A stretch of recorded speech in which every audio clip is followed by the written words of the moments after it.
You're right. You're right, whoever just said. Good spot for a call. Ooh, it's tempting. It is tempting, you're right. Okay, well, he's trying to bluff me. Alright, you got action.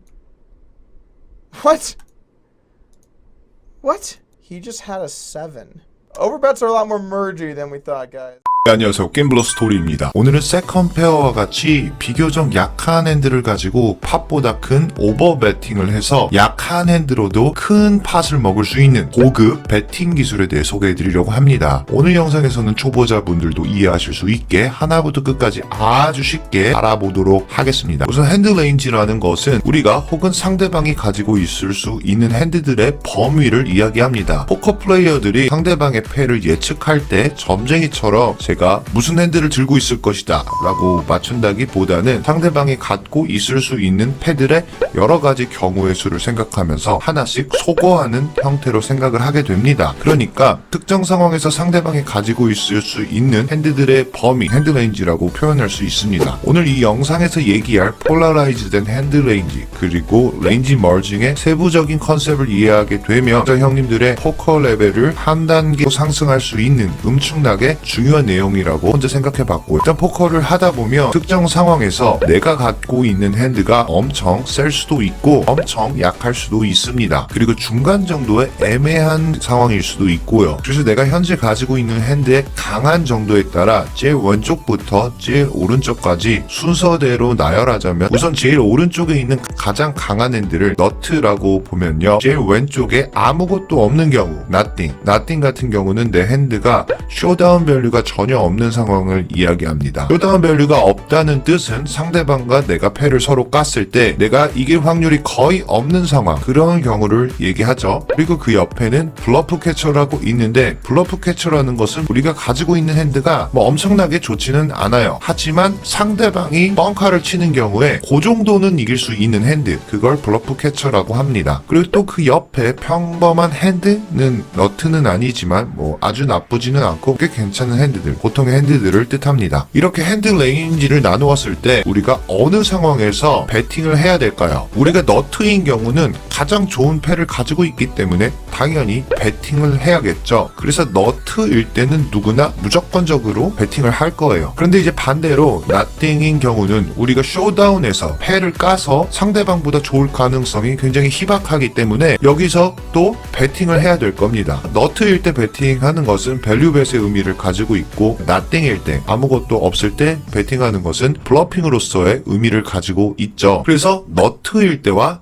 nothing일 때 밸류와 블러프를 섞어서 배팅을 하는 것을 폴라라이즈된 레인지라고 얘기할 수 있어요. 폴라라이즈된 레인지는 배팅하는 레인지에 블러프를 섞어주는 것을 의미하는데, 요건 언제 사용해야 하냐면 보드가 에이스 97, 에이스 잭 이렇게 떨어졌을 때 우리가 리버 상황에서 에이스 잭을 가지고 있을 때 풀하우스, 즉 상황상 너트이기 때문에 리버에 당연히 배팅을 하게 되겠죠. 반대로 우리가 6, 8 스페이드를 가지고 있는데 양처럼 뽀뿔이 걸려 있었는데 리버에서 하나도 안 떠버렸습니다. 그래서 이 경우에는 체크를 하면 이길 가능성이 아예 없으니까, 쇼다운 밸류가 없으니까 팟을 가져오려면 여기서 블러핑을 시전하는 방법밖에는 없겠죠. 그래서 이 경우 리버에서 우리가 배팅을 오지게 세게 해버리면 우리 레인지가 폴라라이즈 되었다고 얘기할 수 있습니다. 이 상황에서 폴라라이즈 된 레인지는 에이스 잭 아니면 개뻥카다, 프라우스 아니면 나띵이다 라고 생각할 수 있는데요. 그런데 반대로 9를 맞거나 7을 맞거나 혹은 잭을 맞은 경우에 리버에서 엄청나게 세게 배팅을 하지는 않을 거예요. 왜냐하면 일단 페어는 맞추었기 때문에 이길 가능성이 그런대로 있는 편이라 리버를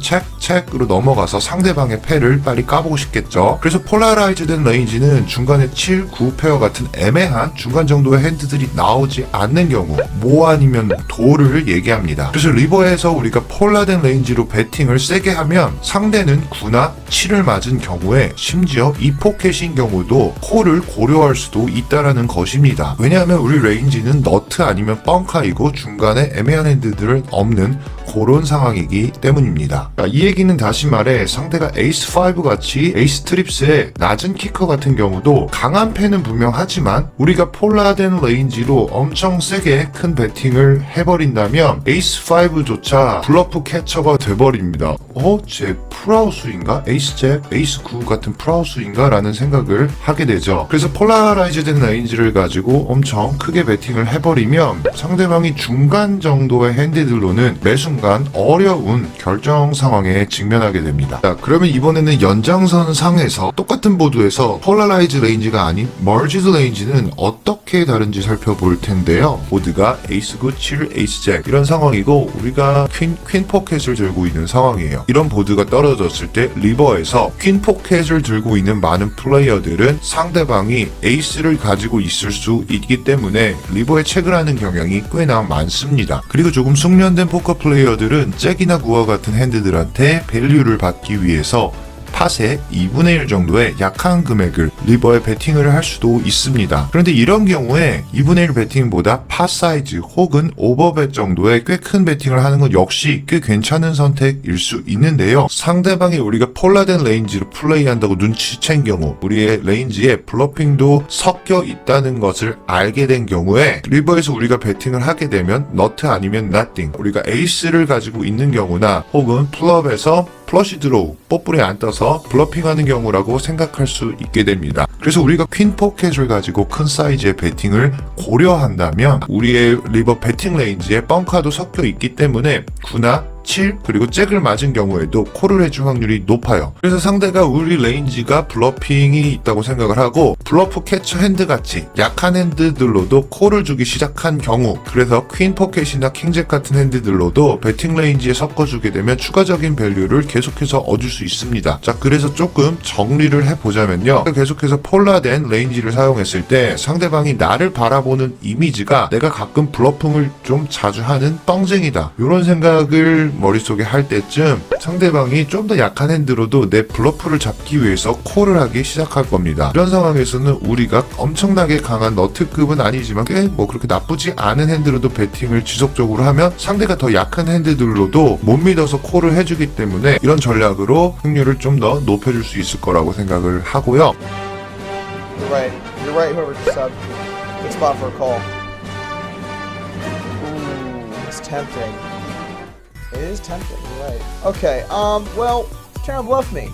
Alright, you got action. What? What? Overbets are a lot more mergy than we thought. 까지 폴라라이즈 레인지 그리고 멀지단 레인지에 대해 간단하게 알아보았는데요. 또 오늘 이 영상이 조금이나마 코딱지만큼이라도 도움이 되셨으면 좋아요 한 번씩 부탁드리고요. 오늘도 영상을 시청해주셔서 감사합니다. 안녕히 계세요.